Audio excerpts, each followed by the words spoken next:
¿Qué tanto puede ayudar el principio de causalidad para demostrar la existencia de un ser? No es que lo demuestra en el sentido de que la gente, por ejemplo, puede saber quién es. No le da identidad. Ahora, te ayuda a lo que es un argumento lógico. Es un argumento bastante válido, ¿entiendes? Que te lleva a una inferencia a la mejor explicación. Es decir, si el universo en el Big Bang comienza desde un punto donde anterior a eso nada existía, porque no había ni tiempo, ni fuerza, no había ni tiempo, no había ni gravedad, no había ni el espacio en sí mismo, porque no existe, no existía. Eso es lo que enseña el Big Bang, aunque quieran maquillártelo de otra forma, realmente es lo que está diciendo, que todo viene desde un punto pasado finito. ¿Qué pasa? Que eso te lleva a inferir de que si el universo tuvo un comienzo, no puede ser él mismo la causa de su comienzo, porque él no existía antes de comenzar. Por ejemplo, las leyes físicas y las leyes de la naturaleza existen ya dentro del universo, no fuera de él. O sea, las leyes cobran sentido ya dentro del universo en el cual nosotros vivimos, no antes de él. Entonces, la primera causa tiene que ser un ser que evidentemente tiene que ser atemporal, aespacial, tiene que ser eterno, tiene que ser todopoderoso y tiene que ser al mismo tiempo personal, por el hecho de que crea un universo que está finamente ajustado para la vida y la vida inteligente como somos nosotros. Entonces, aparte de eso, por ejemplo, ese ser que inferimos que tiene esos tipos de atributos se parece mucho al Dios que describe el cristianismo. Pero ¿qué pasa? Que entonces cuando ya tú lo miras en el plano de aquí abajo, la vida no puede comenzar a partir de la no vida, porque la biogénesis enseña de que la vida existe porque hay otra vida, otro organismo vivo que la trae a la existencia, o sea, que le da vida a través de lo que es una reproducción, ya sea sexual o asexual, si se le puede decir la palabra. Entonces, cuando tú miras, por ejemplo, el origen de la información biológica, ¿de dónde viene, por ejemplo, la información? La información viene de seres inteligentes y conscientes. La computadora tiene información por el hecho de que un ser inteligente le añade información. Entonces ahí tú puedes inferir de que el código que está bien codificado en el ADN, esa información, es evidente que tiene que venir de algún agente inteligente. Llámelo como usted quiera, llámelo extraterrestre, llámelo lo que usted quiera. Pero ahora, como uno infiere de que el universo tuvo un comienzo, un extraterrestre no pudo crearlo, porque el extraterrestre evidentemente tiene que existir dentro del universo en el que nosotros vivimos. Entonces, cuando tú vas mirando ese tipo de cosas, tú dices, bueno, hoy en día hay buenas razones para nosotros creer en un ser inteligente, un Dios personal que se preocupa por nosotros y que al mismo tiempo dejó rasgos, dejó huellas de su creación para que nosotros estudiásemos la creación y nos maravillásemos de lo que Dios hizo. Entonces creo que ayuda. Lo único que, como te digo, necesitas la teología para darle identidad a ese ser, porque la ciencia por sí misma no puede dártela. La teología ahí es que complementa. ¿Cómo se podría explicar el relato de la caída de los muros de Jericó de manera razonable? Bueno, yo he escuchado personas, por ejemplo, hablando que eso fue un temblor de tierra que sucedió y se cayó. Pero no es eso. O sea, es que la gente se pierde como en lo claro. Es evidente que un suceso de esa magnitud no puede suceder si no hay un ser inteligente, un ser trascendente por encima de la creación que intervenga naturalmente y pueda hacer que esas cosas sucedan. Ese es el sentido de la Biblia. O sea, hasta que tú no mires la Biblia con esos ojos de que hay un Dios que sí puede intervenir en la creación que hizo, y que cuando la Biblia te dice algo, Tú tienes que mirar la Biblia desde el ojo de que hay un Dios que creó todas las cosas y que ese Dios interviene naturalmente en su creación y puede cambiar un resultado que, de no ser por su intervención, no se llevaría a cabo. Es eso. Por ejemplo, eso de los muros de Jericó. No es, por ejemplo, que la potencia de la trompeta o la vuelta que ellos dieron hace que eso se rompa, porque entonces vaya a la muralla china y hágalo y rómpala. No, no, ¿verdad que no se puede? No se puede, porque en ese momento Dios lo que hace es que interviene en eso. ¿Y por qué no sucede hoy en día? Porque hoy en día no es necesario. Porque en ese tiempo, o sea, mira, para que ustedes entiendan los milagros de la Biblia, no se pierdan, no se compliquen, no empiecen a decir como dice mucha gente, de que la Biblia es irrazonable, porque ¿cómo es posible que sucedió tal cosa? Bueno, naturalmente esas cosas no suceden. Ahora, con un Dios que creó todas las cosas, que se preocupa por su creación y quiere revelarse al hombre, esas cosas sí suceden. Entonces, para que ustedes entiendan los milagros y las intervenciones de la Biblia, en la Biblia hay 4 periodos de milagros o intervenciones divinas, que es en el Éxodo, en el tiempo de Moisés y Josué, en el tiempo de Elías y Eliseo, y en el tiempo de Jesucristo, y luego de ese, en el tiempo de los apóstoles.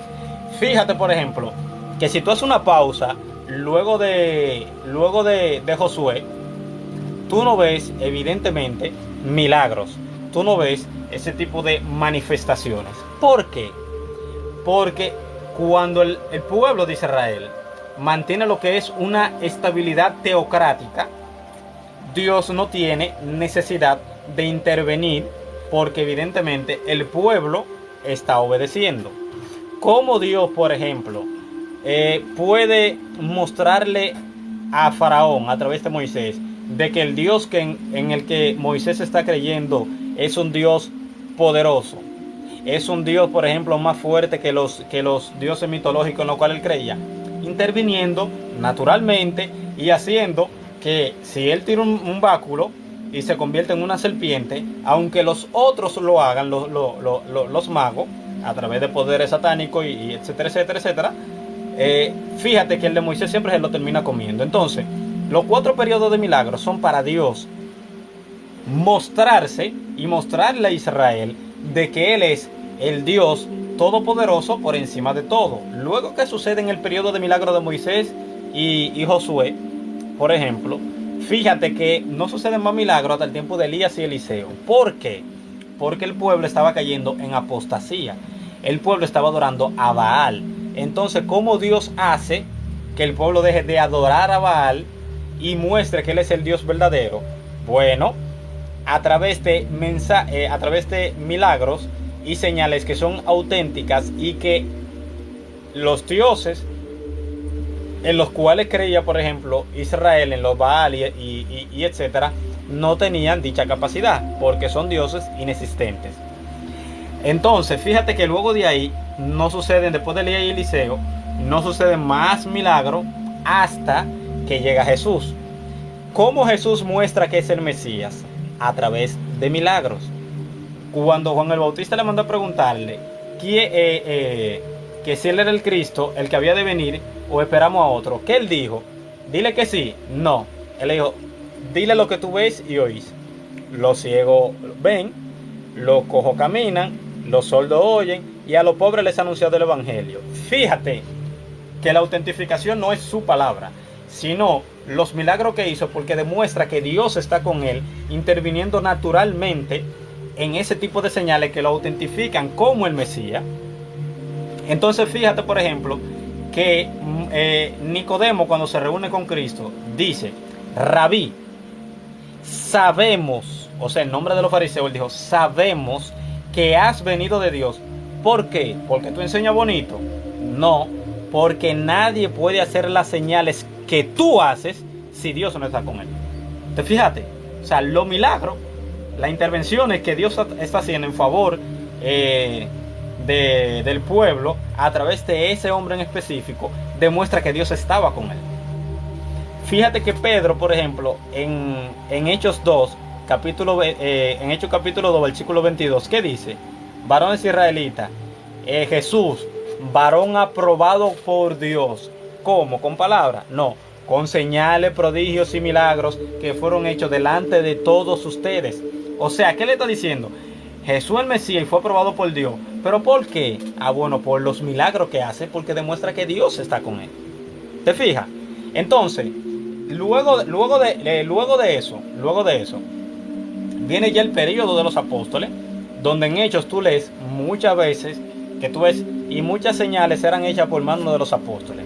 Una de las autentificaciones de los apóstoles eran las señales que hacían, porque eso demostraba que Dios estaba con ellos y que la palabra que ellos daban era autorizada por Dios.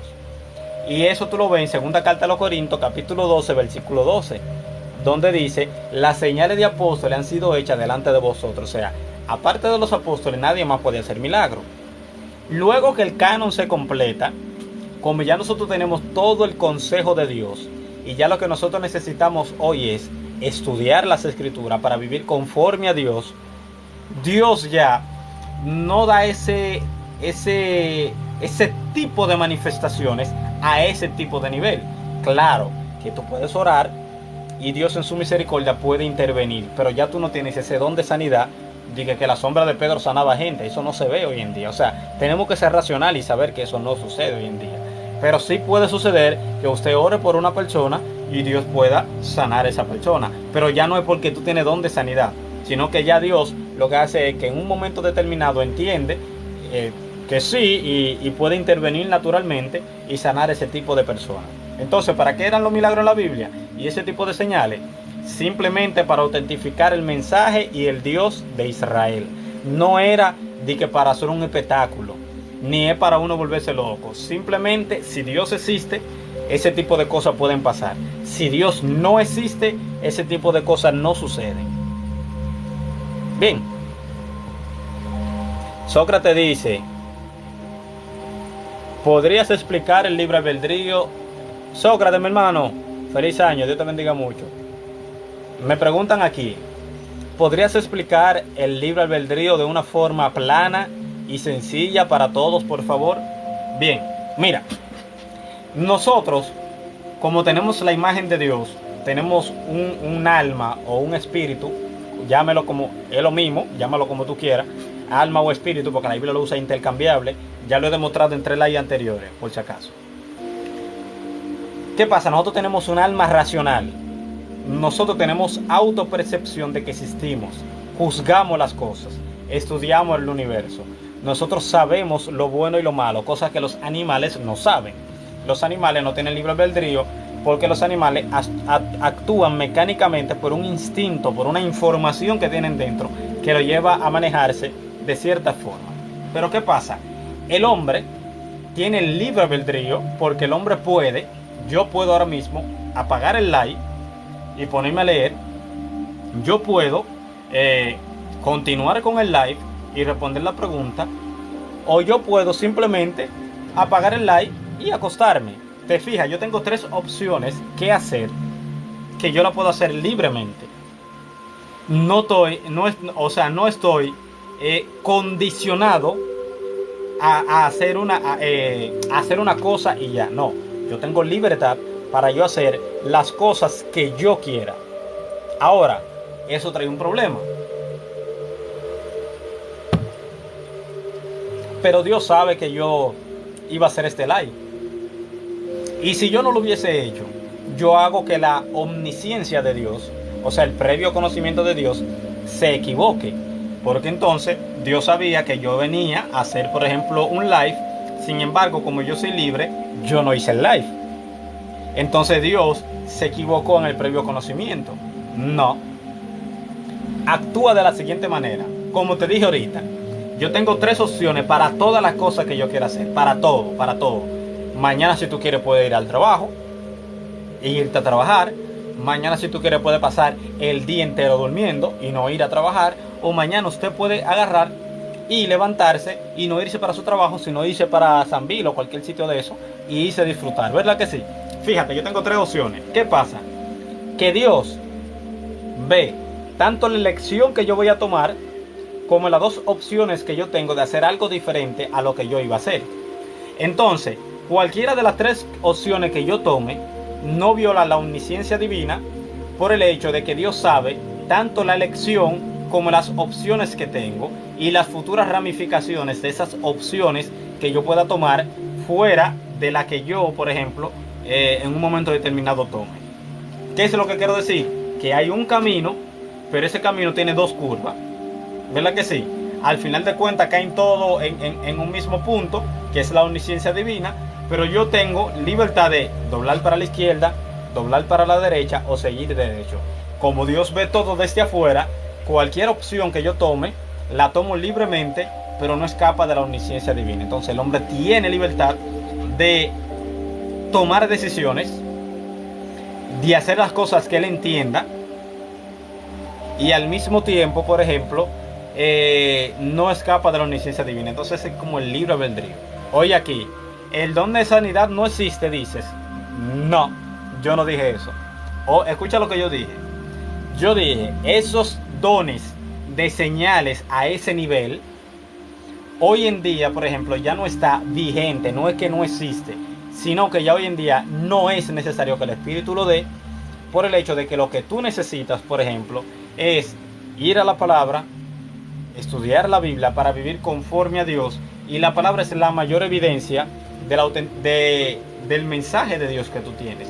Los milagros tenían un rumbo específico, que era glorificar a Dios, por ejemplo, en un tiempo donde no existían las escrituras y Dios necesitaba revelarse para que el hombre supiese, por ejemplo, cuál era el Dios verdadero.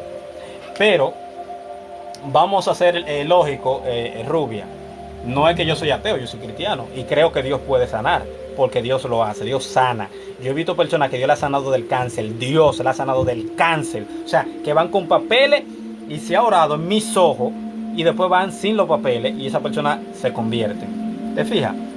Ahora, ¿qué pasa? Ya hoy en día ya eso no es necesario.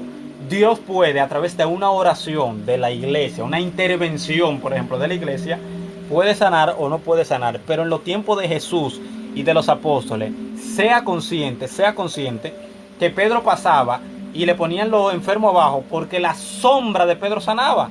O sea, hay hoy capacidad de ver eso. O sea, si tú me dices que sí y que lo has visto, dime por lo menos quién, porque uno lo puede llevar Darío Contreras y que levante a todo el mundo de ahí. No sé si te fijas que el don, por ejemplo, yo tengo el don de enseñanza. Yo enseño cuando yo quiera porque tengo el don. Lo pongo en operación cuando yo quiera porque yo tengo el don.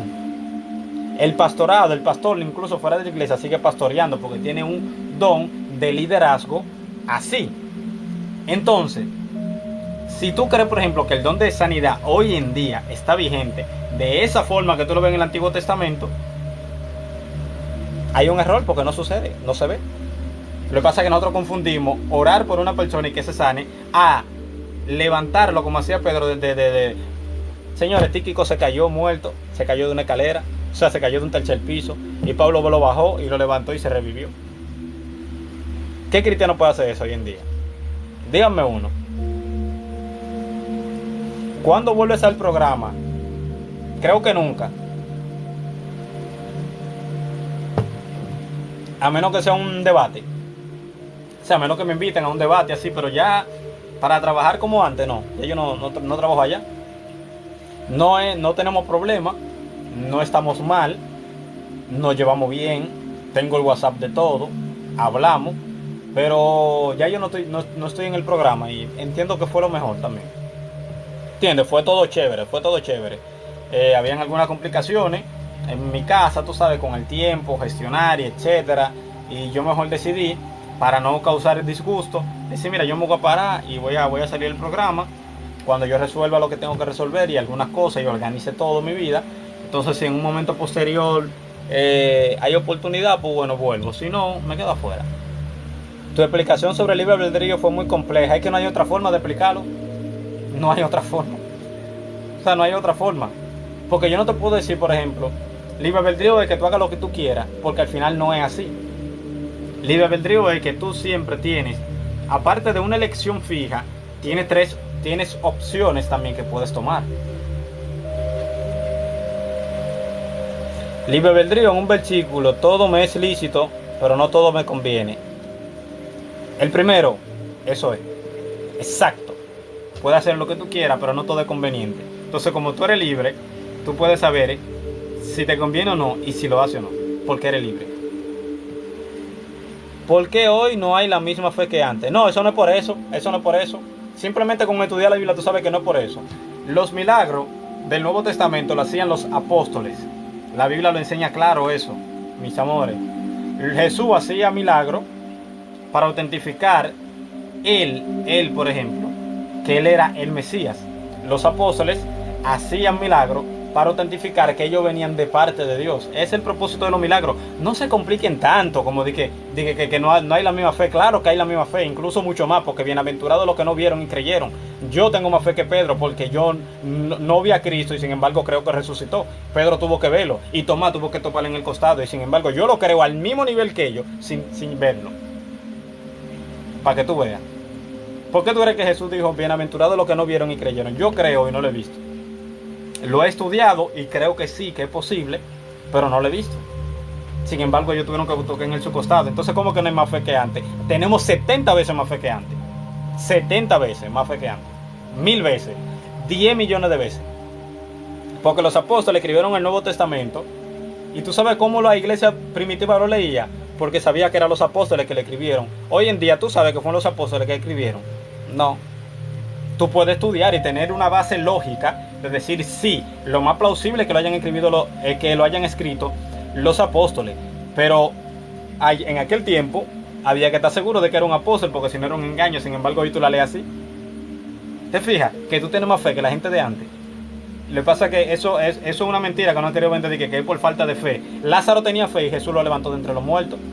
¿Qué fe tenía Lázaro? Lázaro estaba muerto y la levantan. La hija de Jairo, que era una niña, ¿qué fe tenía la hija de Jairo? Ninguna. Estaba muerta y Jesús dijo, Talita Cumi, levántate. La que iba encorvada, que Jesús la vio, ¿qué fe tenía esa mujer? Ninguna. Jesús se le pegó por atrás y dijo, se sana de tu azote. Y ya, ella no fue donde Jesús ni nada. La viuda también de Naín, que iba con su hijo, Jesús le puso la mano en el féretro, en la caja de muertos o en lo que sea que llevaban en ese tiempo, y se levantó. ¿Qué fe tenía ese muerto? Ninguna. Ninguna. Eso no es por fe. Es Dios soberanamente actuando para autentificar su mensaje. Hasta que no entendamos eso, vamos a seguir vendiéndole un evangelio ridículo a la gente de afuera, y por eso la gente no cree. Porque le vendemos un evangelio de superpoderes, por ejemplo, de unos superpoderes que cuando vemos a la iglesia y vemos un hermano enfermo, y vemos un hermano, por ejemplo, que va al hospital, y en vez de nosotros, el que tiene don de sanidad en la iglesia debe sanarlo. No es así. Es lógico.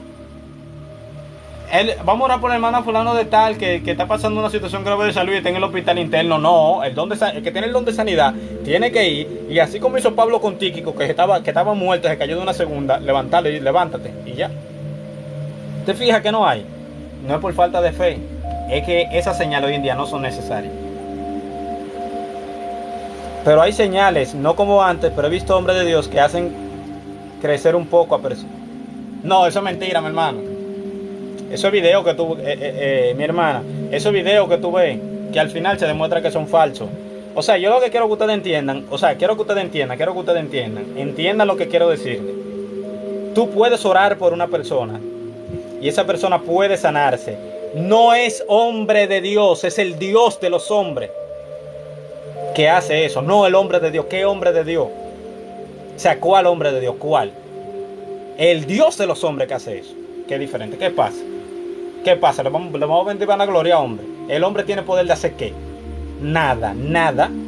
El hombre es un pecador que necesita arrepentirse para que no se lo lleve el diablo en cuerpo y alma. Y necesita mantenerse fiel. Eso es el hombre, eso. Hay un Dios poderoso que hace milagros. Cuando Él entienda, porque esto no depende ni del que quiere ni del que corre, sino de Dios que tiene misericordia. Entonces, hasta que no entendamos eso, vamos a seguir atrás de los TV Joshua, atrás de los Gigi Ávila, de que Dios que hace milagros, no. Andan atrás de los panes y los peces. Usted lo que necesita está atrás de la palabra de Dios y estudiarla. ¿Satanás es creación de Dios? No, Lucifer, pero ok. ¿Por qué Dios no lo destruyó antes de rebelarse contra él? Dios determinó un momento en el cual lo va a destruir. Lo dejó libremente. Igual que Adán y Eva. Adán y Eva debieron morir, inmediatamente pecaban. Sin embargo, ¿qué hizo la misericordia de Dios? Lo vistió de túnica de piel y lo sacó del huerto, no lo mató. Sin embargo, Él le dijo que iban a morir cuando pecaran. ¿Te fijaste?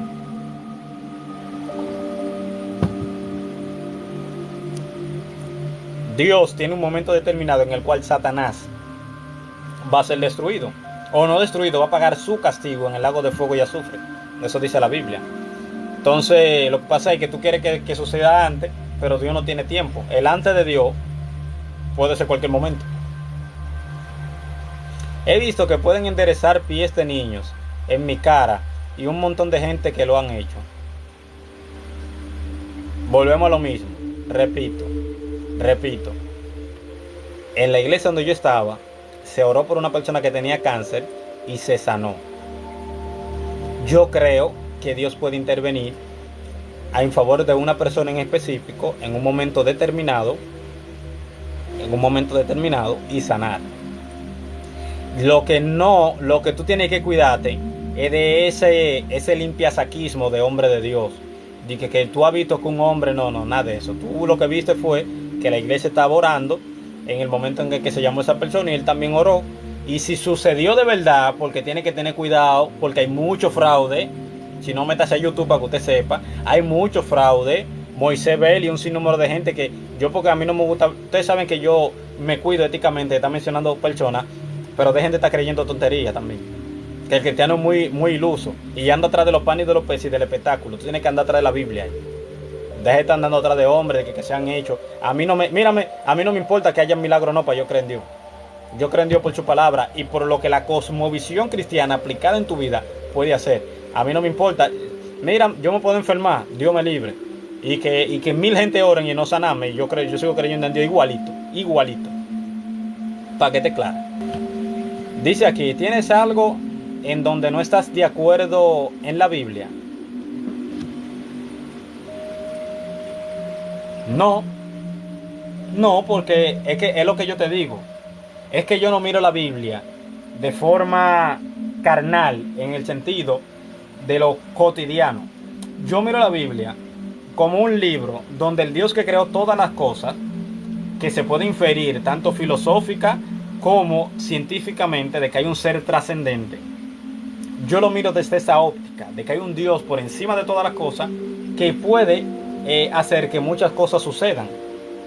Porque si Él creó el universo, levantar un muerto es una cosa de niños, porque nosotros somos una hormiga en el universo. Y si Él creó este vasto universo, levantar una gente es lo más sencillo que hay. Porque incluso se necesitaría menos energía y menos materia y menos cosas. O sea, se puede hacer así.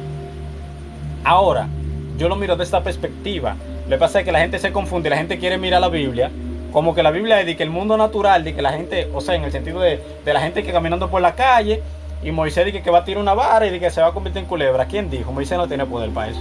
Eso fue en un momento determinado para mostrarle a Faraón cuál era el Dios verdadero, que Dios intervino. Pero Moisés puede levantar ahora de los muertos y tirarla y no se convierte en nada. En nada. No se convierte en nada. Porque es Dios. Mírenla desde el punto de vista de Dios. Sáquense la vista del hombre. Dios usa hombre para hacer milagros, evidentemente, a través de la oración.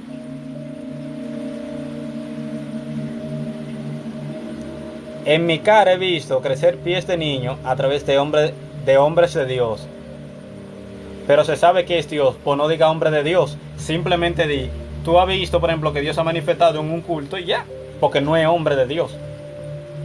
Porque esa gente que muchas veces nosotros mismos van gloriando, son pecadores igual que uno.